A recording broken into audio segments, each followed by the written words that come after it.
Hey guys, I hope you had a great weekend.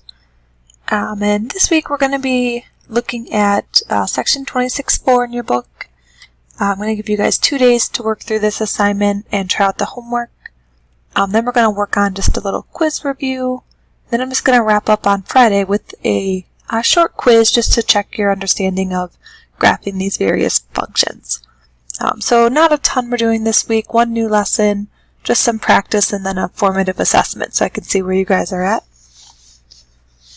So for 26.4, we are going to work on graphing the tangent function. And we are only going to look at y equals a tan of b times x. So again, we're kind of looking at how does a affect it, how does b affect it. And we're going to be able to graph it and then find the period, midline, and it doesn't have an amplitude, but if it did, we would find that as well. So what we've got here is the kind of points and values of tangent, and just like the basic graph. So remember when we're looking at tangent, tangent is sine over cosine, or on your kind of in terms of points, it's y over x. That looks bad.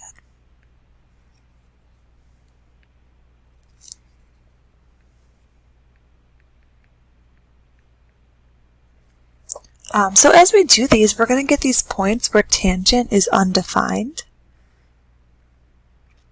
That's going to happen when you divide by 0. So whenever that cosine is 0,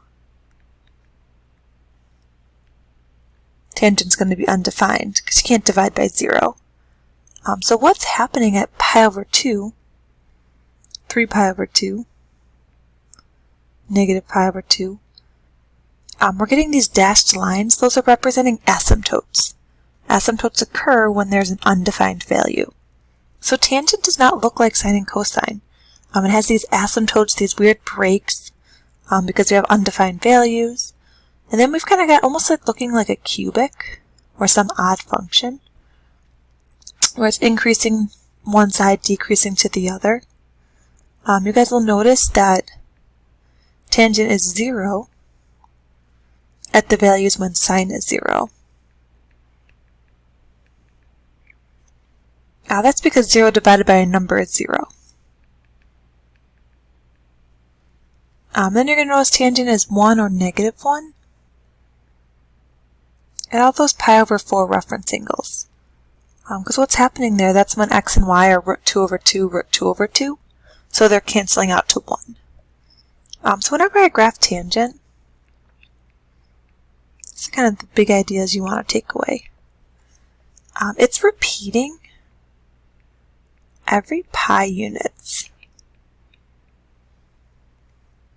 And its one full cycle is including negative pi over 2 to pi over 2. That's like the parent.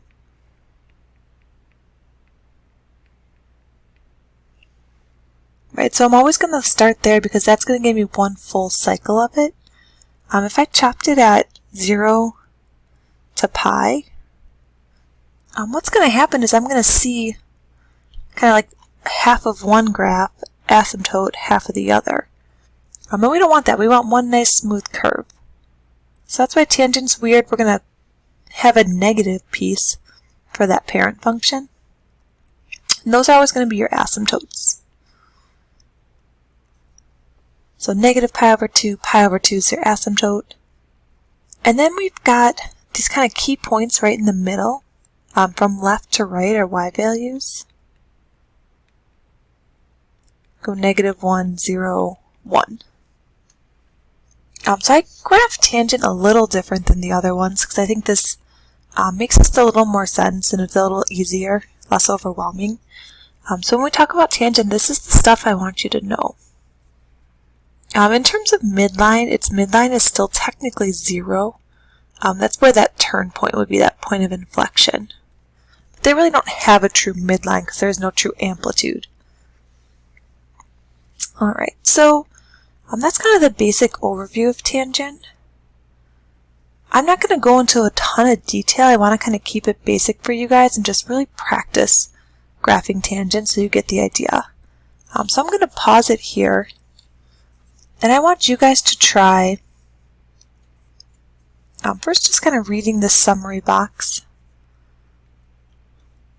And then on the next page, try out that check your understanding.